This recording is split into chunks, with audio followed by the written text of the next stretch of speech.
অনেকের মুখে শুনি আসলের থেকে সুদের দাম নাকি বেশি। হ্যাঁ, ভাবছেন হঠাৎ এমন কেন বলছি? তাহলে বলি চলুন।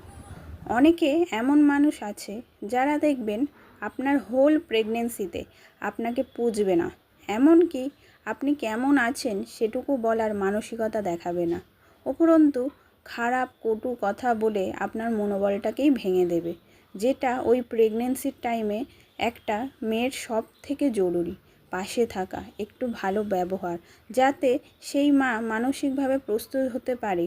কারণ একটা মা হওয়ার জার্নি আমার মতে তো খুব সহজ একটা ব্যাপার নয়। এবার আসি সেই সব মানুষের কথায়। প্রেগনেন্সিতে বাজে ব্যবহার করেও যখন বেবি হয়, তখন তারা কোথা থেকে এত আদিক্ষেতা শিখে নেয় বোঝা যায় না। এমন ভাব করে যেন বেবিকে ছাড়া তাদের ভোর হয় না, রাত হয় না, খাওয়া হয় না, এমন